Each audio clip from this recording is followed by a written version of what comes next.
이 진짜 개빡친다 이 얘기 진짜. 이거 진짜. 네. 근데 이런 일이 자꾸 반복되는 이유 중에 하나가 사실 합숙이라는 시스템. 사실 저는 겪어본 적이 없어요. 그냥 합숙을 뭐 군대 같은데 말고 한 적이 없는데 합숙 시스템에 또 문제가 있다 이런 얘기가 있어가지고 제가 한번 읽어볼게요. 트위터에 인간 바운서 마트리오나님께서 합숙이 뭐가 문제야? 자격 있고 능력 있는 여자 코치가 지킬 것 지켜가면서 가르치는 일에만 점령하면 합숙 아니라 합숙 하랩이라도 문제 없겠지. 호도하지 마쇼 이렇게 했더니 토끼해몽님께서 합숙 자체도 문제가 맞습니다. 성폭력뿐 아니라 각종 폭력이 어린 시절부터 시작되는 합숙으로 일반 사회로부터 단절되면서 더욱 심화되는 걸 감안하면 합숙 폐지 자체가 나쁜 소루션이 아닌 것 같다라고 했어요. 지금 이 합숙의 문제는 진짜 해결하기가 지난한 문제입니다. 왜요? 그냥 생각하면 합숙소 없애고 합숙하지 마 그러면 될 것 같은데. 자, 이제 그게 똑같은 논쟁으로 이어집니다. 그렇게 되면 지금 이제 대한민국 엘리트 스포츠를 하시는 모든 분들은 자, 합숙을 없애는 순간 대한민국 엘리트 스포츠는 사라지는 겁니다. 이렇게 얘기합니다. 근데 어차피 이해가 안 되죠. 밤에 잠은 잘 거 아니에요. 이해가 안 되죠. 네. 자, 우리가 이 구조를 알아야 돼요. 여러분들 지금 대한민국에 그 초중고 학생이 다 합해서 몇 명 될 것 같아요? 약 한 600만 명 정도 됩니다. 그중에 운동선수는 1%예요. 한 6만 명 정도 돼요. 99%는 일반 학생들이에요. 네. 대한민국 현재 학교 체육 시스템 자체는 어떻게 돼 있냐면 너 운동선수 할래 안 할래? 선택의 문제. 운동선수를 할래 하는 순간 1%의 운동 기계가 되는 거야. 공부는 포기. 난 운동선수는 안 할 건데요. 그 순간 대다수의 네. 학생들은 운동에서 완전히 소외되면서 공부 기계로 길러지는 거예요. 오히려 그렇죠. 그래서 지금 대한민국의 학교 체육 시스템은 1%의 운동 기계와 99%의 공부 기계로 길러져서 결과적으로 100%가 모두가 피해를 입고 있는 시스템이에요. 사실은 모두가 다 운동과 공부를 병행할 수 있는 기회가 주어지고 네. 그다음에 운동을 잘하는 친구들은 그중에 뭐 더 전문적인 지도를 받아서 선수를 갈 수 있어야 되는데 이건 그게 아니라 아예 단절을 시켜놓고 간단 말이에요. 그 단절이 바로 합숙소예요. 근데 이렇게 1%의 학생들만 운동을 하고 나머지는 운동을 아예 안 하다 보니까 네. 팀이 없어요. 그래 팀이 없다. 팀의 팀이요. 숫자가 그러니까 그 소년체전 전국체전이 그나마 있고 거기다 예산을 주고 돈을 주고 뭐 인사가점을 주고 하기 때문에 네. 그 대회에 출전하기 위해서 각 시군에 한 개 팀 정도씩은 있어요. 네. 인기 종목은 그나마 좀 더 있고 비인기 종목은 거의 한 팀씩밖에 없어요. 그러니까 게임을 할 수도 없고 네. 게임을 하려면 그래서 학기 중에 토너먼트를 하는 거예요. 예를 들면 그 전국에서 다 모여야 되니까 어디 한 군데를 정해서 거기 다 모여서 뭐 열흘 동안 시합을 한다. 네. 이렇게 되는 거예요. 이게 그렇지 않고 각 지역 마을마다 팀이 많으면 각 지역에서 자기들끼리 리그하고 시합하는 거야. 그 중에 제일 잘하는 팀 모여서 전국 대회 한 번 정도 하면 되는 거예요. 네. 슬램덩크 알죠? 슬램덩크. 네. 그게 정확하게 그 지역 예선하는 거예요. 능남과 북. 예, 전국 대회 한 번 나가려고. 어? 근데 우리나라는 근본적으로 엘리트 스포츠 하는 친구들을 완전히 갈라놓다 보니까 팀이 없어요. 그래서 지역에서 시합을 할 수도 없어. 더 중요한 거는 이 한 팀밖에 없기 때문에 그 동네에서 잘하는 애만 모아서 하는 게 아니라 이 예를 들면 경상남도에서 제일 잘하는 애를 갖다가 이 한 팀에 다 모아놓은 거야. 그러면 3시간, 4시간씩 왔다 갔다 할 수가 없어요. 그렇죠. 그냥 그러니까 거기 살아야 되는 합숙을 하면서 운동을 하지 않는 이상은 네. 통학 자체가 불가능해요. 아 머니까. 그렇지. 그런 다 여기 시스템 문제. 구조적인 그러니까 문제가 이게 있죠. 우리가 합숙의 문제만 그러네. 따로 띄워놓고 말을 할 수가 없다니까. 이게 초등학교, 중학교, 고등학교, 대학교만 해도 좀 다른데 고등학교까지 완전히 이런 시스템이 얽히고 설켜 있기 때문에 이 합숙의 문제 하나를 딱 뜯어갖고 풀 방법이 없어요. 일단 어느 순간부터 이거 하지 마 이렇게 할 수가 없는 거죠. 할 수가 없다니까. 그러니까 당정협의회에서 합숙 완전 폐지 뭐 이런 얘기가 나오는데 네. 절대 못합니다. 네. 절대 못해요. 답답한 소리구나 진짜. 진짜. 현실 모르고. 현실을 전혀 모르는 모르고 소리야. 하는 게 있구나. 그렇게 하려면 우리가 근본적으로 지금 이 잘못되어 있는 학교 체육의 시스템 자체를 바꿔야 돼요. 그리고 스포츠의 문제를 보는 순간 이번 개혁도 100% 실패합니다. 이게 왜 우리에게 정말 중요하냐면 학교 체육에서 이 모든 문제가 다 시작된 건데 네. 학교 체육을 정상화시킨다는 게 체육의 정상화가 아니라 지덕체로 대한민국 교육을 교육의 정상화시키는 정상화. 거예요. 예. 근데 우리는 지금까지도 대한민국 사회는 이걸 체육계의 문제를 보고 있어요. 저도 그렇게 안 봤어요. 풀립니다. 이 문제는 절대 풀리지 않아요. 이 99%의 우리 아이들이 미래 세대가 완전히 입시 기계로 키워지고 있는 이 현실을 대한민국 사회 전체가 스카이캐슬이라니까. 그래서 이거를 우리가 인정하지 않고 이게 체육계의 문제려니 하고 자꾸 체육의 문제를 지역적으로 해결하려고 하는 순간 이건 전혀 안 100% 실패합니다. 99%는 이런 현실을 잘 모르니까. 그렇죠. 모르니까. 왜냐면 아무도 난 소외돼서 살았으니까 이건 모르니까. 내 인생과 아무 관계 없었으니까. 나도 몰랐어. 아예. 네. 그러니까. 언론 보도도 그런 게 좀 나와야겠네. 맞아요. 무조건 뭐 당연하지. 체육계 안에서 뭐 민주화 이게 아니라 아, 체육 네. 교육의 뭐 문제로. 썩어 빠진 체육계 맨날 체육계만 그런 조지고 식의 보도로는 하는데 제가 영국에서 교환학생을 하면서 봤던 아주 사소한 사건이지만 놀랐던 게 대학교 그냥 보통의 대학교예요. 대학교 체육관에 갔는데 체육관에 이렇게 메달리스트 사진이 이렇게 붙어 있는 거예요. 그러니까 얘네들이 근데 그 학교가 한 체대 이런 게 아니에요. 그냥 일반 대학이야. 대학교. 그리고 또 네. 그런 뭐 특별한 선수단을 운영하는 것도 아니야 우리나라처럼. 근데도 불구하고 그냥 일반 학생, 뭐 화학과, 아. 뭐 물리학과, 그러니까 선수 특기생으로 들어 특기생이 체육 아니라 특기생이 자기 아니고 공부 다 하면서도 자기 그냥 취미로 이렇게 운동을 했는데 운동해서 뭐 어떤 메달로 리스트로 경기 붙어 있는 거야 출전하는 사진들이. 네, 되게 놀랐거든요.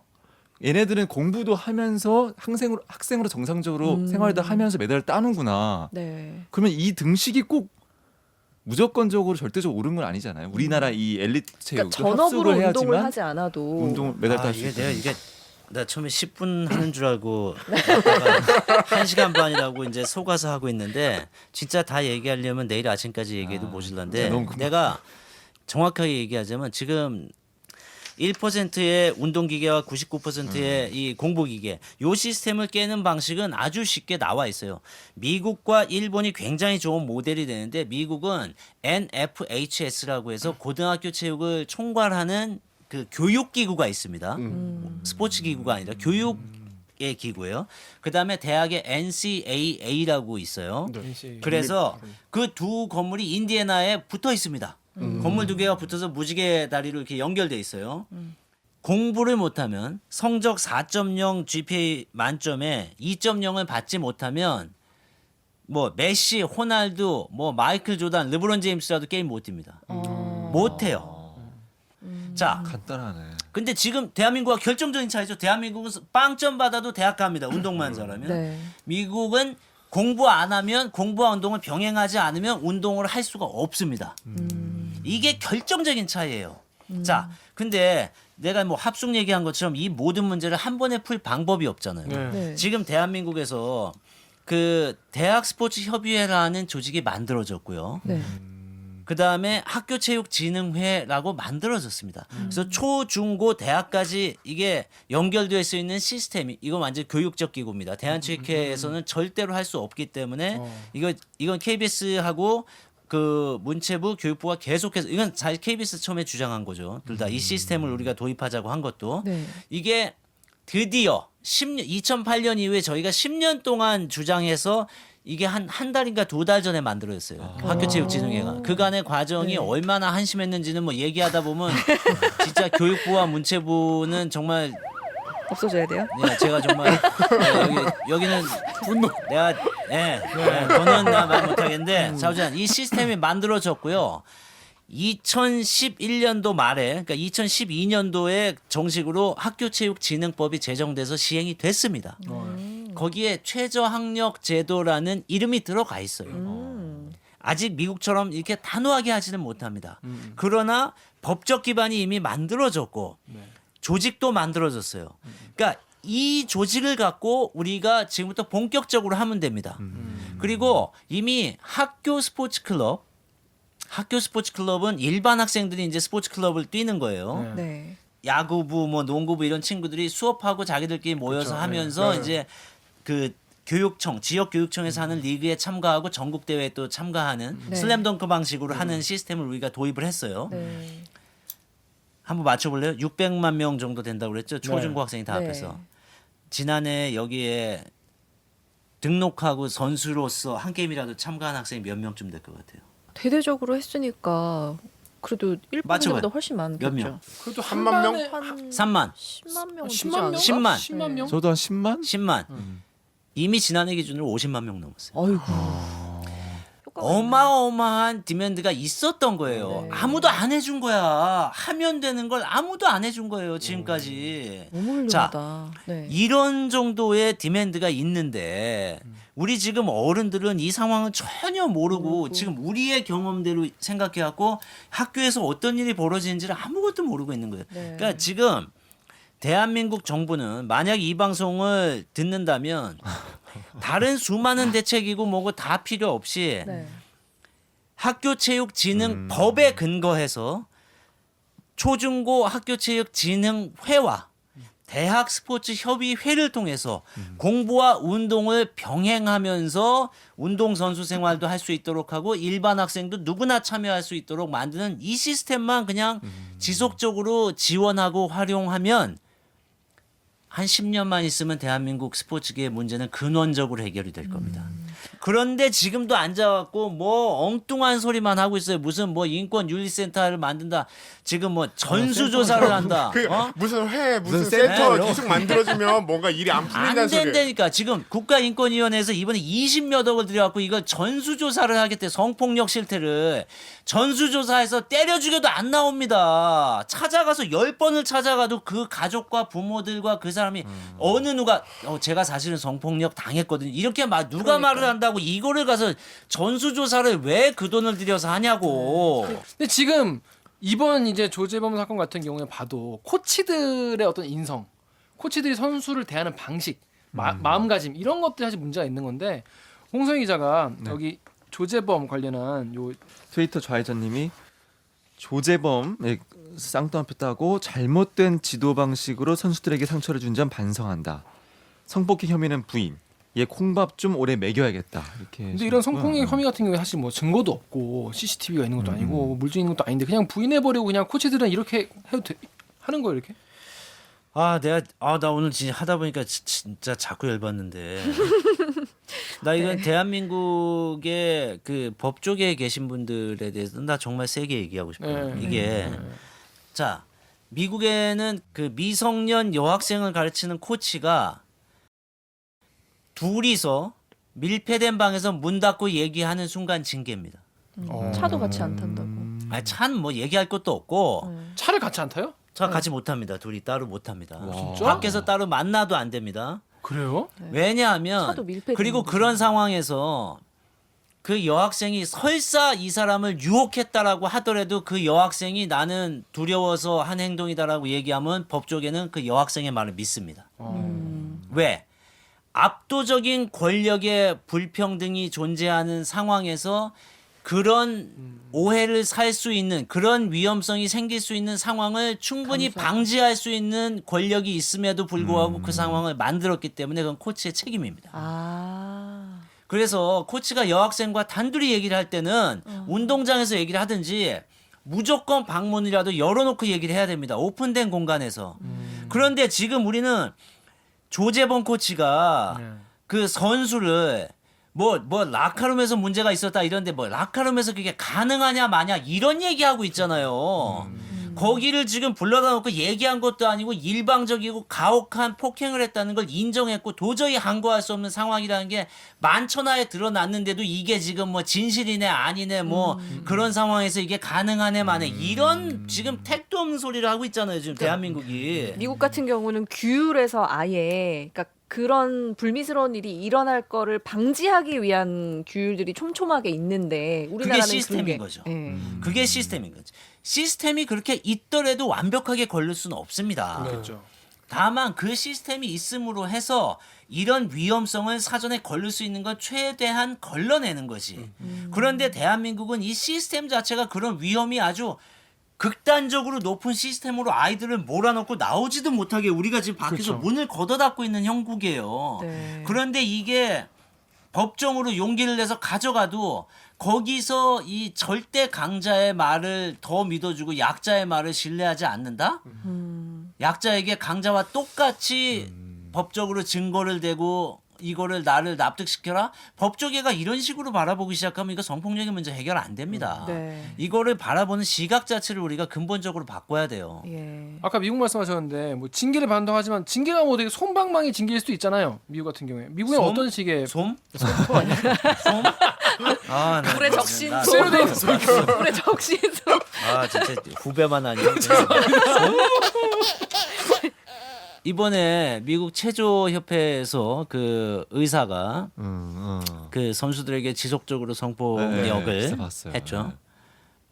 체조 협회는 파산입니다. 음. 파산. 문을 그다음에 닫아야 돼요. 네. 징벌적 배상을 하게 돼 있어요. 징벌적 보상을 하게 돼 있어요. 법원이 그렇게 합니다. 대한민국처럼 뭐 이거는 이런 문제가 있으니까 뭐 500만 원, 3천만 원 이런 얘기를 하는 게 아니에요. 이걸 관리 감독을 못한 기관은 파산입니다. 파산.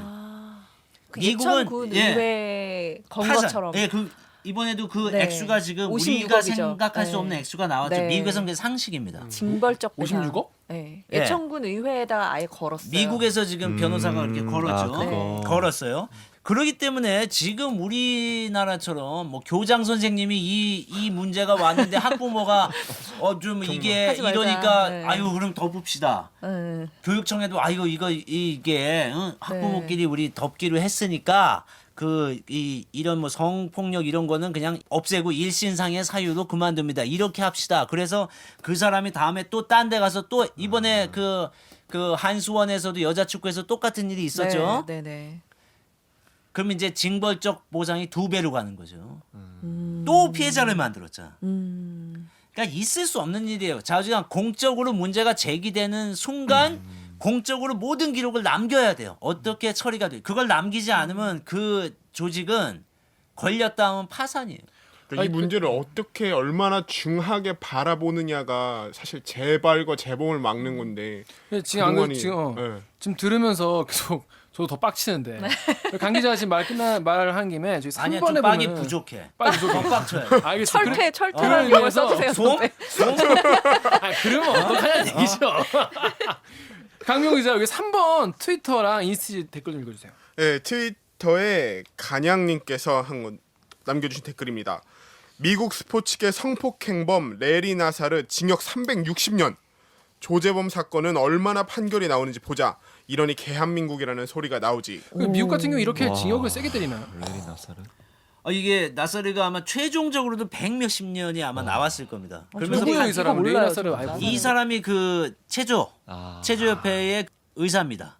선수들을 네. 뭐 이렇게 뭐 치료해주고 뭐 아픈 거 돌봐주고 한다는 명목으로 명목으로. 하면서 이제 추행을 지속적으로 해온 거죠. 근데 이 사람이 이번에 들통이 났는데 판사가 여기서 이 사람한테 마지막으로 한 얘기가 있죠. 당신은 다시 이 세상 밖으로 나올 권리가 없다라고. 소름 끼쳤어. 재판정에서. 예.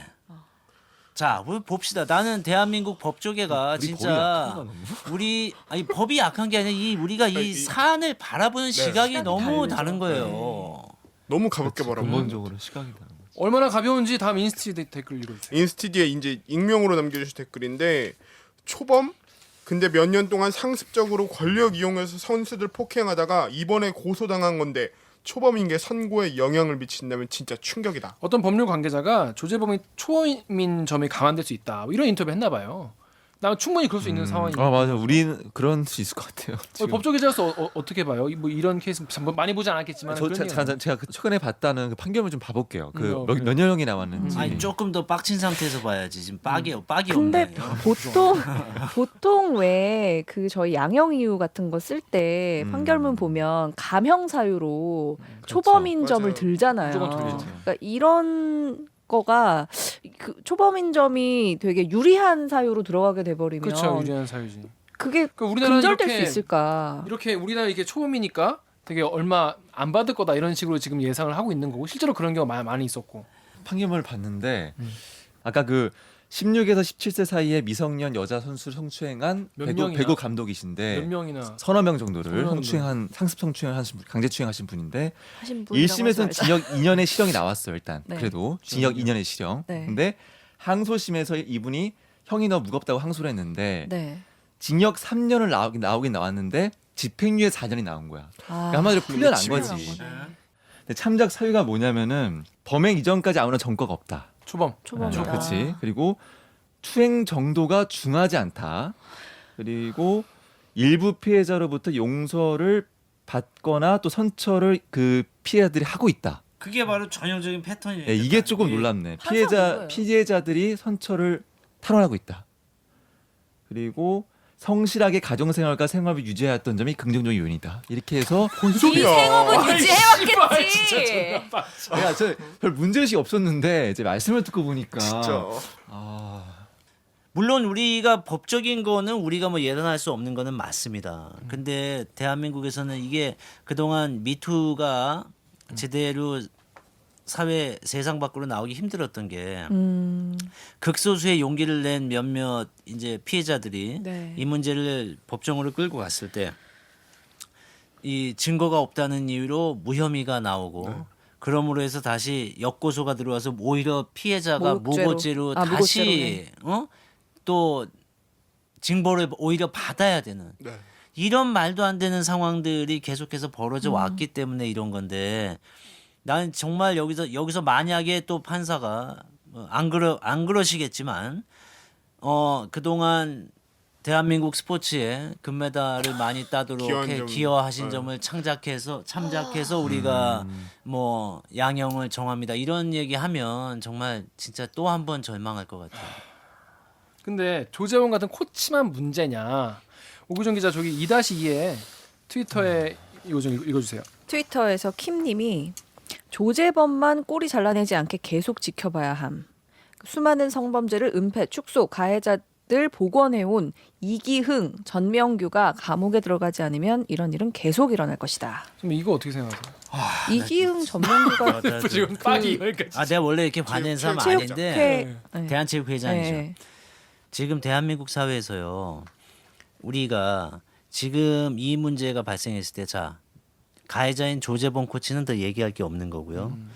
그 조재범 코치의 실질적인 스승인 전명규 전 빙상연맹 부회장 이 두 분은 더 얘기할 게 없는 거고요. 네.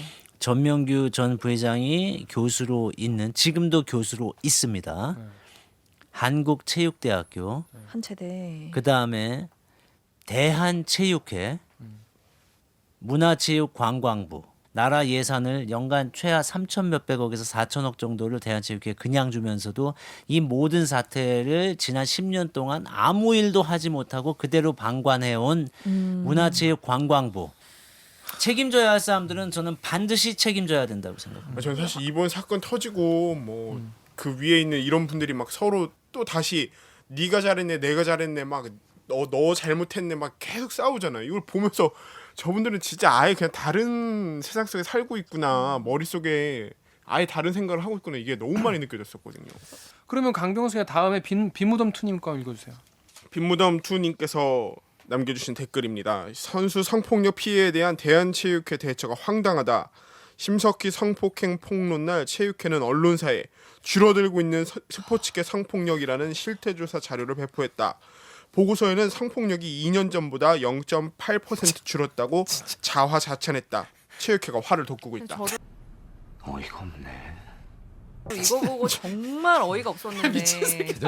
이게 어디서부터 잘못된 걸까요? 정말. 어디부터 얘기해야지? 그러니까 이 대한체육회는 스스로 이걸 되게 믿는 거잖아요. 자기네들이 조사가 정확하다. 아니, 정확히고 나발이 0.8% 줄었다는 걸 일단 줄었다고 볼 수 있는 건지도 모르겠고 그리고 그 시점에 이걸 그걸 냈다는 그럴까? 게 좀 냈다는 것도 이해를 못하겠고 염치가 없는 거지. 왜냐면 이게 사실상. 보도 나오기 전에 이미 이게 나올 거라는 걸 자기도 알고 있었을 거 아니야. 아니 뭐 그거를 알고 내지는 않았을 거예요. 근데 죄송합니다. 이게 더 이번에도 사람들이 진짜 더 분노했던 이유는 네. 이 폭력 문제가 이제 그 평창 올림픽 직전에 이제 대통령이 이제 선수촌을 찾아서 이제 선수를 격려하는 네, 맞아요. 그 자리가 있기 하루 전날 맞아요. 선수촌 내에서 폭행이 있어서 이제 심석희 선수가 나간 거예요. 자, 그래서 이제 그 심석희 선수에 대한 폭행 문제는 이미 온 사회에 다 알려진 상태였어요. 근데 평창 올림픽 때 와서 대한체육회 이기흥 회장이 네. 전명규 감독과 심석희 선수가 같이 있는 자리에서 너네 지금 코치도 없이 하려니까 힘들지. 내가 조재범 코치 빨리 복귀시켜줄게 이렇게 말을 한 거예요. 심석희 선수 있는 데서. 와 진짜 그건 진짜 악마다. 그러니까 심석희 선수가 너무 충격을 받아서 아빠한테 아빠 이게 지금 이게 어떻게 된 거야? 어? 이 회장님이 다시 우리 저 코치님을 다시 지금 보낸데 이렇게 말을 한 거예요. 근데 이 문제가 공개가 되니까 대한체육회장이 펄쩍펄쩍 뛰었습니다. 우리 KBS가 취재할 때도. 왜요? 무슨 소리냐? 나는 만난 적조차 없다. 심석희 선수. 평창에서는 물론 평창 기간을 전후로도 나는 만난 적도 없다. 라고 펄쩍펄쩍 뛰었죠. 근데 며칠 전에 전명규 전 부회장이 네. 기자회견을 하는 그 자리에서 말했다. 네. 나랑 같이 있는데 그런 비슷한 이야기를 해서 내가 심석희 선수에게 아마 회장님이 보고를 잘못 받은 것 같으니까 너는 신경 쓰지 말고 운동에 전념해라. 이렇게 말했다고 증언을 해준 거예요. 그 증언의 배경도 사실 웃기죠. 대한체육회에서 어떤 얘기를 했냐면 진짜 어처구니 없게도 유체이탈 화법의 정수죠. 자기가 책임져야 될 이 모든 시스템의 정점에 자기가 있는데 네. 빙상연맹을 퇴출시키더라도 이번만큼은 문제를 해결하겠다. 저런 말들이 너무 싫었어요. 저는. 그러니까 전명규 부회장이 아마도 내 짐작에는 빡쳤겠구나. 그 얘기 듣고 빡쳐갖고 그렇겠네. 이게 지금 하면서 공식 기자회견에서 회장님이 그 얘기 했거든요. 내가 그 자리에 있었거든요. 나만 살자. 이렇게 된 거야 지금. 나만 살자. 서로 죽여라. 이게 진짜 사실 우리가 이게 이렇게 이게 너무 코미디 같은 상황인데 이걸 우리가 뭐 사실 웃을 일이 정확히 얘기하면 아닌데 이게 어쩌다 보니 참 여기까지 왔는지 정말 나도 말을 하면서도 점점 더 어이가 없네. 그런데 사회 분위기가 또 있다는 거예요. 그 밑에 아우라님 것도 읽어주세요. 아우로라님께서 남겨주신 댓글. 며칠 전 한 체육계 인사가 술자리에서 야, 미투 때문에 도쿄올림픽 금메달 못 따서 20위권으로 밀려나면 책임질 거냐? 고 스포츠 성폭력 공동대책위원회에 말하더군요. 폭력과 선수들의 눈물로 얻어진 메달 바라지 않는데. 근데 이 저는 진짜 이 말이 너무 와닿았어요. 메달 정말. 이제 이 얘기 다수에서 하고 있습니다 이미. 진짜요? 이미 그리고요 상당수의 분들이 이거 과거에도 문제가 됐었는데 항상 넘어갔으니까 왜 올림픽 때가 다가오면 넘어갑니다. 금메달을 따야 되니까. 그리고 근데- 또 막상 금메달을 따고 국민들 막 좋아하고 뭐 이러면 또 잊혀지는 거죠. 근데 진짜 그럼 언론들도 정말 책임 있는 거 아니에요? 책임 있죠. 정말 막 금메달 못 따면 진짜 막 별로 취급도 안 하고 금 난리 치는 거 사실 언론들이 되게 많이 금메달 뭐 이런 그거에 거. 더 호들갑 떠는 거 언론도 책임지는 거네. 제가 이 문제도 내가 이것도 분명히 하나 이건 좀 차분하게 짚고 넘어가야 될 필요가 있습니다. 금메달은 굉장히 중요한 겁니다. 우리가 금메달 자체를 폄하하는 생각을 해서는 절대 안 돼요. 정말 한 인간이 자신의 모든 것을 바쳐서 정말 최선을 다해서 노력해서 그 경쟁에서 이기고 세계의 최고가 된 거예요. 문제는 자꾸 우리 사회에게 지금 대한체육회와 대한민국의 엘리트 스포츠인들이 공포감을 주는 거구나. 필요 없는 질문을 강요하는 거예요. 네. 금메달이야 인권이야. 이 자꾸 이 질문을 강요하는 거예요. 이거는 그렇게 대립적인 게 아니고 금메달과 양쪽에서 인권은 가야 우리가 되는 정말 다 중요하고 이 소중한 가치를 우리 사회에서 우리가 잘 안고 갈 수 있는데 금메달 지상주의에 빠져 있는 대한민국 엘리트 스포츠계가 자 여기서 우리가 인권도 보장하고 애들 때리지도 않고 뭐 운동도 쉴 거 다 쉬고 이렇게 하면 금메달 못 따. 그러니 절대 안 돼. 이 시스템 무너지는 순간 다 죽는 거야. 이렇게 금메달 지상주의에 여전히 빠져갖고 지금도 이런 얘기를 이번에 이렇게 하면 20위권으로 물려나면 누가 책임질까 이런 얘기를 하고 있으니까 그러네요. 그러니까 도쿄 올림픽이 얼마 안 남았다는 걸 사실 인질로 지금 자꾸 이렇게 그게 넘어가는 협박이네요. 매번 해악의 고지를 매번 통한. 그렇게 인질로 강요죄. 버티는 거죠. 그게 강요죄네. 강요죄 해악의 성립돼요? 고지를 통해서 공포감을 줬으니까. 그런 게 있으실 것 같아요. 2008년에 그 보도를 하셨는데 그러니까 딱 사실 10년 제가 만에. 그걸 봤는데요. 지금 컨트롤 C 컨트롤 V를 해서 정말 똑같이. 해도 그대로 방송에 나가도 될 정도예요. 10년 동안 이제 여러분들이 나 찾아보시면 아실 거예요. 저희는 KBS니까 이게 가능하죠. 다른 데서는 뭐 이게 뭐 돈 버는 그런 게 아니잖아요. KBS니까 우리가 수신료 받으니까 이런 캠페인을 지속적으로 한 게 가능했겠지만 10년을 대한민국 이 스포츠 시스템을 바꾸자고 해서 노력해 왔는데 이번에 이 사건이 빵 터지니까 난 도대체 지난 10년간 뭐 한 거지 하는 굉장한 사실 처음에는 저는 이렇게 거의 혼자 술하고 이러는 경우가 거의 없는데 제가 이거 터진 날 집에 가서 혼자 맥주를 혼자 밤에 마루에 앉아 혼자 맥주 마셨어. 내가 이 너무 참담한 느낌. 이게 도대체 뭔가? 이 KBS 같은 대한민국에서 그래도 상당한 영향력을 갖고 있는 이런 언론사에서 10년을 보도했는데 아직까지 이런 일이 또 다시 그냥 시간 여행하듯이 그냥 10년 전으로 돌아간 이 상황을 딱 보고 진짜 처음에는 정말 너무 참담했어요.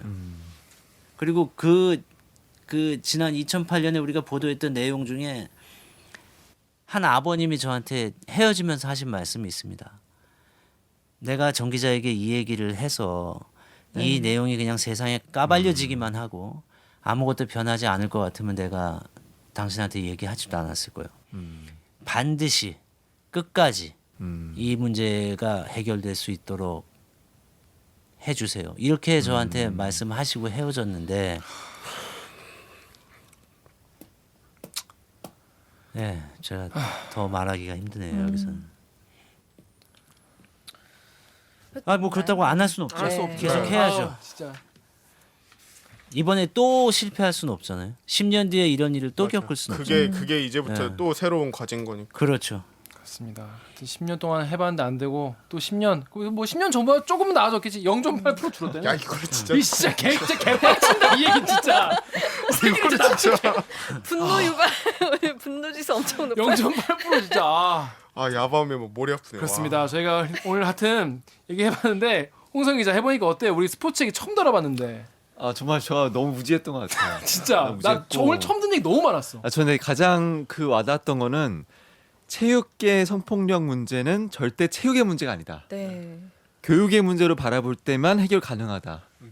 입시부터 대학 입시부터 메달까지 그 전체 교육 과정을 바꾸지 않으면 안 된다는 게 너무 와닿았고, 근데 그만큼 또 너무 아득했어요. 어떻게 그 큰 시스템을 우리가 바꿀 수 있지? 그 많은 이해관계자 붙어 있는 이 큰 그 카르텔을 어떻게 부수지? 이런 아득함도 들었어요. 예. 저는 진짜 그 오로라님께서 말한 것처럼 폭력과 선수들의 눈물로 얻어진 메달을 바라지 않는다라는 마음이 저는 진짜 너무 와닿았어요. 아까 이거 보면서 너무 막 소름 돋게 와닿아가지고 그런 시스템과 그 선수들 눈물이 지금이라도 정말 조금씩이라도 고쳐졌으면 진짜 간절히 바라는, 이거는 기자 강병수가 아니라 스포츠 팬 강병수로서 정말 간절히 바라는 일입니다. 옥 기자는 어땠어요? 제가 좋아하는 영화 변호인의 명대사가 계란으로 바위를 치는 것 같아도 계란은 살아있는 거고 바위는 죽은 거다. 바위는 아무리 강해도 죽은 기고 계란은 아무리 약해도 살은 게라고. 바위는 부사지가 모래가 돼도 계란은 깨나서 그 바위를 넘는다. 극하는 얘기는 모릅니까? 뭐? 계란이 뭐? 저희가 계속 그런 노력을 계속하면 언젠가는 바뀌지 않을까 이런 생각이 들어요. 그렇습니다. 네. 저도 같은 오늘 너무 처음 듣는 얘기도 많고 정말 선배 얘기 들으면 정말 막막하기도 하고 그런데 그래도 우리가 계속 해 가야죠. 뭐 이거 어떻게 뭐 안 바뀐다고 네. 안 하면 안할수 100% 없죠. 네. 안 바뀔 거 아니야. 네. 우리 다 넉넉히 있으면 안 될 것 같고요. 자, 그러면 오늘 방송도 참여 방법 알려드리면서 마무리하겠습니다. 기자님들. 요즘 뉴스 안 봐. 기레기가 판을 쳐서 보기도 싫어. 엉망진창 보도에 마음 상하셨던 적 있으신가요? 이 댓글 읽어주는 기자들에서는 기사를 쓴 기자의 속마음과 취재 뒷이야기를 풀어드립니다. 저희 방송은 매주 월요일과 목요일 유튜브, 팟빵, 아이튠즈, 파티, 네이버 오디오 클립, KBS 라디오 앱, 콩의 팟캐스트를 통해 업로드되고 매주 일요일 밤 10시 KBS 일라디오를 통해 방송됩니다.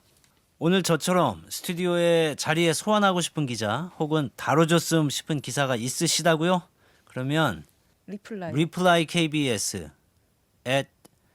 골뱅이라고 해야죠. gmail.com에 메일 주시거나 인스타그램에서 댓글 읽어주는 기자들을 검색해서 메시지 보내주시고요. 그리고 유튜브하고 팟빵 댓글도 1분에 한 번씩 새로 고침하면서 보고 있다고 합니다. 그러니까 열심히들 많이 보내주십시오. Wait a minute. Wait a minute. 뒤로 가기 누르시기 전에 혹시 잊으신 건 없으신가요? 오늘 방송이 괜찮았다 혹은 댓글 읽어주는 기자들을 다른 사람에게도 널리 알리고 싶다 생각하셨다면 좋아요와 구독 버튼도 잊지 말고 꼭 눌러주세요. KBS 뉴스 좋았어. 또 만나요. 꼭. 이 파트는 잘 적응이 안 되네. 고생하셨습니다 선배. 고맙습니다.